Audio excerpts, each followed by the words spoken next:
हमारी टीम्स के हार्डवर्क से और आप सभी के सहयोग से नई Delhi G20 leaders summit declaration पर सहमति बनी है।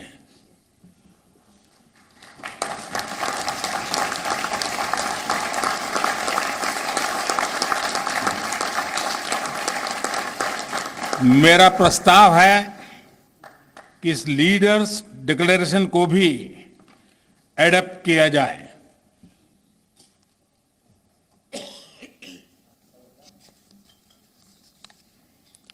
मैं इस डिक्लेरेशन को एडॉप्ट करने की घोषणा करता हूं।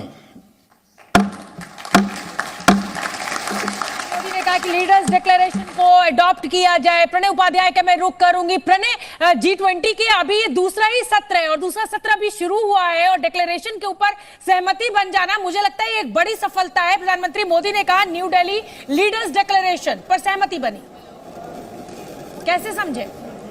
बिल्कुल, ये एक बहुत महत्वपूर्ण और बड़ी कामयाबी। अगर भारत की लीडरशिप की बात की जाए शोभना, तो आज का दिन बेहद खास, बेहद महत्वपूर्ण। अफ्रीकन यूनियन का इंक्लूजन, अफ्रीकन यूनियन को G20 की सदस्यता मिलना भारत की पहल पर हुआ। और बैठक खत्म होने से पहले, क्योंकि मैं उस समय बाली में मौजूद था जब G20 की पिछली बैठक हुई थी, कितनी मशक्कत हुई थी, किस तरीके से रात तक जो चर्चाएं हैं, वार्ताएं वो चलती रही थी, उसको भी हमने देखा था। और उस समय भी भारत की भूमिका बहुत महत्वपूर्ण थी, क्योंकि उस समय भारत की पहल के ऊपर ही जो G20 का डिक्लेरेशन है वो आ पाया था। लेकिन इस बार आप देखिए कि भारत की कामयाबी ही कही जा सकती है कि ये जो लीडर्स डिक्लेरेशन है इसके ऊपर सहमति बन चुकी है। हालांकि भाषा को लेकर अगर मैं कहूं तो जो लेफ्ट का जो वेस्ट की आपत्तियां थी, खासतौर पर रूस और यूक्रेन के मुद्दे के ऊपर, उसमें कहीं ना कहीं इस चीज के ऊपर सहमति बन गई है कि जो बाली डिक्लेरेशन की भाषा थी लगभग उसी को रखा जाएगा। उसमें किसी तरीके का बदलाव या कोई तलखी जो है नहीं जोड़ी जाएगी उसके अंदर। साथ ही जो व्यापक मुद्दे भारत ने रखे थे मंच के ऊपर, माना जाए कि दुनिया भर की सहमति है उन मुद्दों को लेकर। अगर बात की जाए क्लाइमेट फाइनेंसिंग की, क्लाइमेट जस्टिस की, इसके अलावा जो डिजिटल पब्लिक इंफ्रास्ट्रक्चर जिसकी बात भारत लगातार कर रहा है, उसके मुद्दे के ऊपर भी व्यापक तौर पर सहमति जो है वो फिलहाल इस मंच के ऊपर देखने को मिली है। इसके अलावा जो आर्टिफिशियल इंटेलिजेंस से लेकर साइबर सिक्योरिटी और ये जो उभरती हुई दुनिया की जो चुनौतियां हैं, उनकी मुद्दे के ऊपर भी किस तरीके से मिलकर साथ काम करना है। साथ ही जो बहुपक्षीय बैंक हैं, खासतौर पर मल्टीलैटरल डेवलपमेंट बैंक्स, उनके अंदर सुधार होना चाहिए। इन तमाम मुद्दों के ऊपर भारत ने जो प्रस्ताव रखे थे और खासतौर पर बीते कुछ महीनों के दौरान जो करीब 200 से ज़्यादा बैठकें हुई हैं G20 की पूरी प्रक्रिया के दौरान, उसके अंदर सहमति बनी है। और अब उस सहमति की परिणति आज आपके सामने है, क्योंकि लीडर्स डिक्लेरेशन के ऊपर एक सहमति बन चुकी है।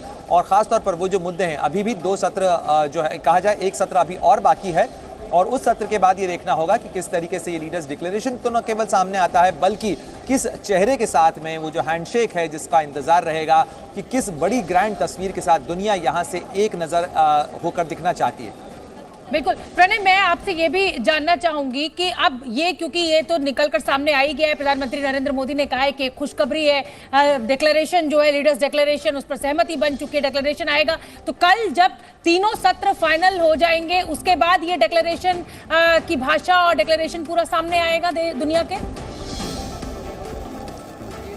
जी, मान के चलिए शुभना कि दरअसल सहमति बन चुकी है, लगभग उसका ड्राफ्ट भी तय है। लेकिन चूंकि एक प्रक्रिया होती है, जब तीनों सत्र समाप्त हो जाएंगे तो उसके बाद न्यू दिल्ली डिक्लेरेशन जो है, चूंकि ये सभा जो है, ये जो सम्मेलन है, ये उसके बाद ही शिखर सम्मेलन खत्म होगा, तो उसके समाप्त होने के बाद उसके समापन सत्र के अंदर ये जो न्यू दिल्ली डिक्लेरेशन है वो जारी किया जाएगा और दुनिया को बताया जाएगा कि यहाँ से G20 की 18वीं शिखर बैठक के अंदर क्या क्या नतीजे हैं, क्या क्या जो फैसले हैं वो लिए गए हैं, और इन फैसलों के बाद कितनी तेजी से G20 का जो कुनबा है पूरा, वो जो तमाम देश हैं, वो इसे किस तरीके से लागू करने जा रहे हैं। भारत की कामयाबी, जैसा मैंने कहा कि अफ्रीकन यूनियन का इसमें शामिल होना, यानी एक ज्यादा बड़ी और ज्यादा व्यापक सहमति का रास्ता भारत ने तैयार किया है।